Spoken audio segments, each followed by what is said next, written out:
किसानों का रुझान धान की सीधी बिजाई की तरफ बढ़ रहा है। इस रुझान को अपनाने से पहले यह जान लेना बेहद जरूरी है कि धान की सीधी बिजाई कब व कैसे करें। तो आइए जानते हैं। गेहूं की कटाई एवं धान की रोपाई के मध्य लगभग 60 दिन का समय होता है।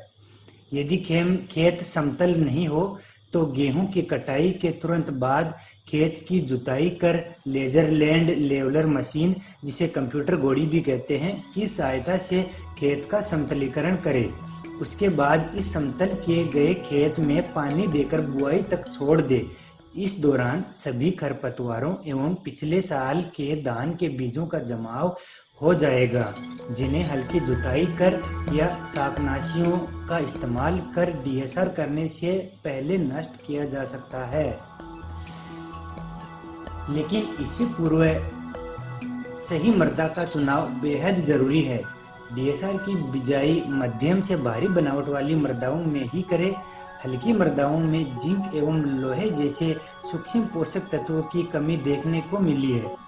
जिसे अगली मुख्य क्रिया है किस्मों का चयन। डीएसआर के लिए ज्यादातर धान की किस्मों को लगाया जा सकता है, लेकिन कम अवधि वाली किस्में डीएसआर के लिए उपयुक्त रहती है। बासमती धान के लिए किस्मों में जैसे PB 1121, PB 1718, PB 1509, PB 1, PB 2511, CSR 30, मोटे एवं हाइब्रिड धान में Arize gold 6129, Arize 6444, PR 114, PR 126, PR 128, PR 129, RH 664 आदि किस्मों को लगाया जा सकता है।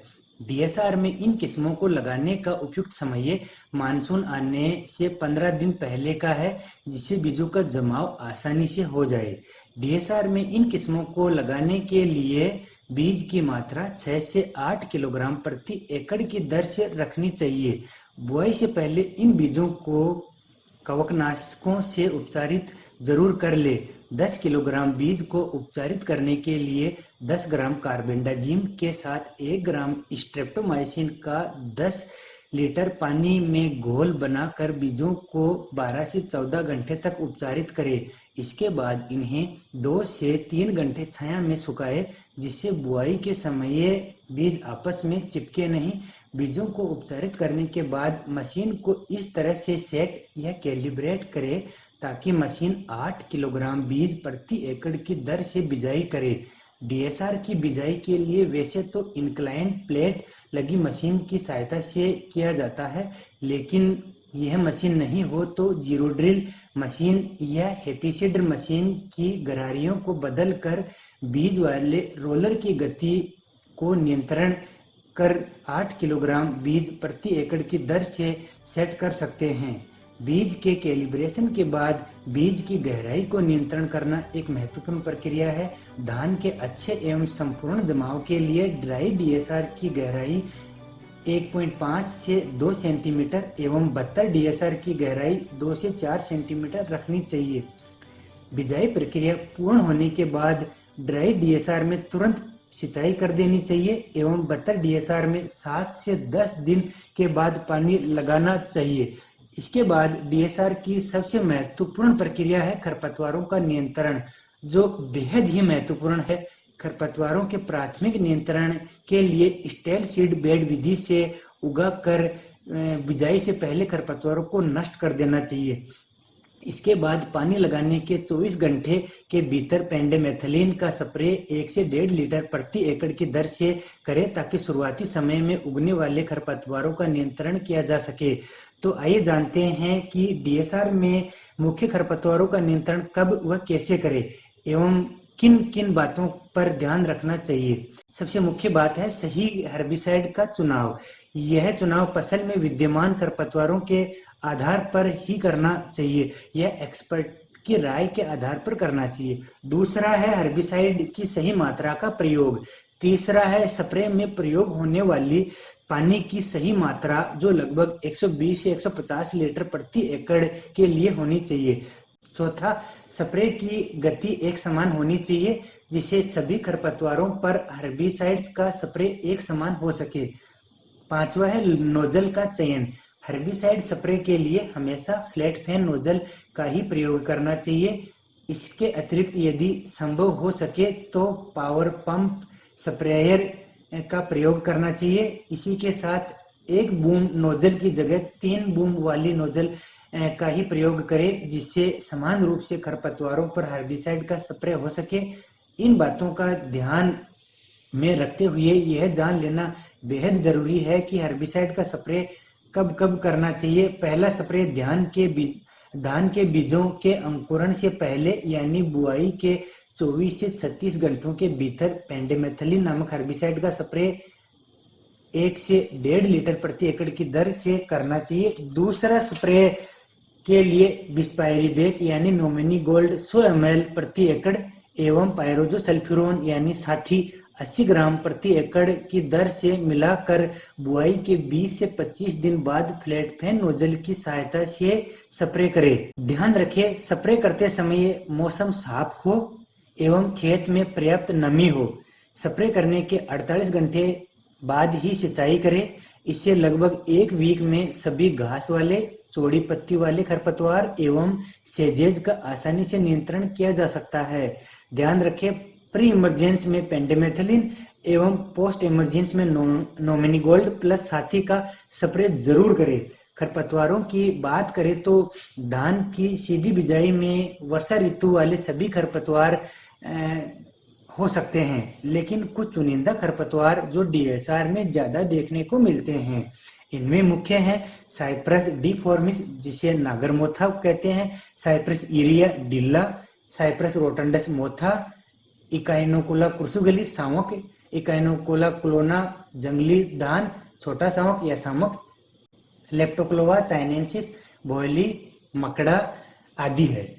इसमें मोथे एवं डिल्ले के नियंत्रण के लिए अजीमोसल्फ्यूरोन 24 से 28 ग्राम, इथोक्सीसल्फ्यूरोन सनराइज 50 से 55 ग्राम एवं हेलोसल्फ्यूरोन परमिट 36 ग्राम प्रति एकड़ की दर से एक हर्बिसाइड का स्प्रे करें।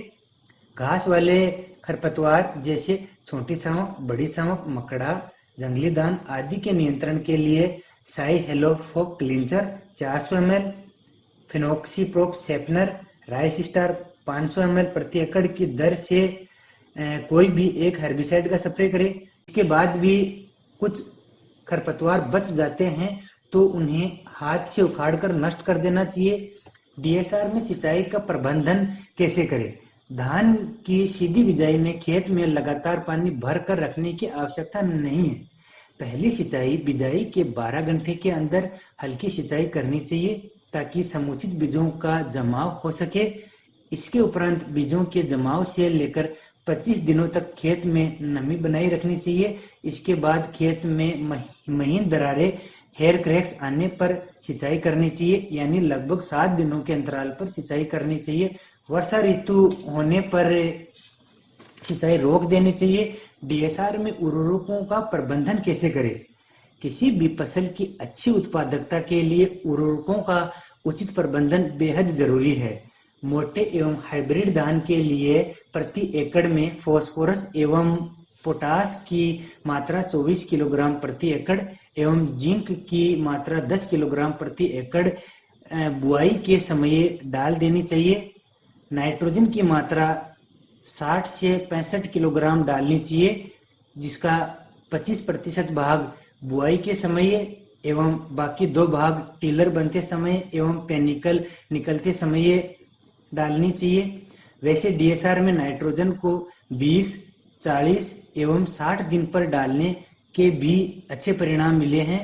साधारण तौर पर डीएसआर में जिंक एवं लोहे की कमी परंपरागत धान के बजाय ज्यादा देखने को मिलती है। इसीलिए जिंक की कमी के लक्षण दिखते ही जिंक सल्फेट का 0.5% की दर से स्प्रे करें। यदि आयरन की कमी के लक्षण दिखते हैं तो 0.5% फेरस सल्फेट का स्प्रे करें। यदि कमी के लक्षण ज्यादा हो तो 7 दिन के अंतराल पर दोबारा स्प्रे करें।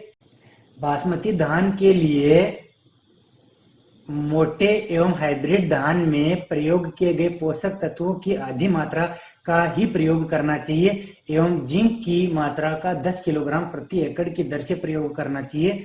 धान की फसल में नाइट्रोजन का संतुलन मात्रा में प्रयोग करने के लिए ग्रीन शेकर या लीफ कलर चार्ट का उपयोग करना चाहिए। डीएसआर की कटाई का समय लगभग पारंपरिकगत धान की कटाई के 10 दिन पहले किया जा सकता है, जब दानों का रंग हल्के भूरे रंग का या दानों में 25% नमी रह जाए तो कंबाइन मशीन की सहायता से धान की कटाई करें। अधिक जानकारी के लिए पर दिए गए पते पर भी संपर्क कर सकते हैं। धन्यवाद। किसान भाइयों, अगर आप डीएसआर जो धान की सीधी बिजाई है, अगर आप वो लगाना चाहते हो या वो टेक्नोलॉजी को अडॉप्ट करना चाहते हो तो उसमें मुख्य 3 बातों का ध्यान रखना है। सबसे पहले तो आपने जिस खेत में आप डीएसआर कर रहे हो, क्या आपका खेत वो लेवल है? नहीं है तो उसको आपने अपना लेजर लेवल से उसको लेवल करना है। दूसरी बात, अगर आपके जब तक आपका जो बीज है वो अच्छी क्वालिटी का और उसकी जो क्वांटिटी है वो आपने 8 से 9 किलो 1 एकड़ के अंदर डालनी है। और मुख्य तीसरी बात जो है कि उसके अंदर जो आपका ये वीडिसाइड है, जो आपका घास फूस है, आपने घास की जो रोकथाम, उचित रोकथाम के लिए उसका प्रबंधन जरूरी करना है। मेरी ये आपसे गुजारिश है कि अगर आप डीएसआर करना चाहते हो तो ये मुख्य 3 बातों का आपने अवश्य ध्यान देना है। धन्यवाद। खरपतवार 1 महीना इसको पूरी देखभाल, जैसे हम अपनी पनीरी की रखते हैं, इस तरीके से रखें। पहले तो हमें उपचारित बीज की सही मात्रा खेत में डालनी चाहिए। हमें यह भी पता होना चाहिए कि खेत में वीड उग रहे हैं और उनकी पहचान करके सही दवाई का इस्तेमाल करना चाहिए ताकि सही हर्बिसाइड डालने पर उस वीड की रोकथाम हो सके। अगर किसान को दवाई के बारे में नहीं पता है तो एक्सपर्ट की राय भी ली जा सकती है। जब फसल लगभग 1 महीने की हो जाती है तो उसमें हम हफ्ते से 10 दिन के बीच में भी पानी दे सकते हैं। अगर इसका हमें सही से ध्यान रखते हैं तो सही से ज्ञान हो तो किसान को डीएसआर टेक्नोलॉजी किसान के हित में है और यह एक बहुत कामयाब विधि है। धन्यवाद। डीएसआर के लिए हमारा खेत समतल होना बहुत आवश्यक है और इसमें खरपतवार नाशक का छिड़काव भी समय पर होना चाहिए। और डीएसआर में सबसे जो महत्वपूर्ण है, इसके जमाव, बीज का जमाव बहुत अच्छे ढंग से होना चाहिए, इसका विशेष ध्यान रखा जाए। धन्यवाद। किसान भाइयों, धान की सीधी बिजाई करने के लिए आपका मुख्यतः 3 बातों का ध्यान रखना बहुत ज़रूरी है। पहले तो आपको बिजाई से पहले एक पानी छोड़ना है खेत के अंदर। दूसरा, बीज की गहराई का बहुत ध्यान रखना है। तीसरा, खेत में पेंडीमेथिलिन का स्प्रे करना 48 आवर्स के अंदर। है मेरी ज़मीं अफसोस नहीं, जो तेरे लिए सा दर्द सहे। महफूज रहे तेरी आन सदा, चाहे जान मेरी ये रहे ना रहे। तेरी मिट्टी में मिल जावा गुल बन के, मैं खिल जावा, इतनी सी है दिल की आरज़ू। तेरी नदियों में बह जावा, तेरे खेतों में लहरावा, इतनी सी है दिल की आरज़ू। सरसों से भरे खलियान मेरे, जहाँ झूम के भंगड़ा पा न सका। आबाद रहे वो गाँव मेरा, जहाँ लौट के वापस जा न सका। तेरी मिट्टी में मिल जावा गुल बन के, मैं खिल जावा, इतनी सी है दिल की आरज़ू।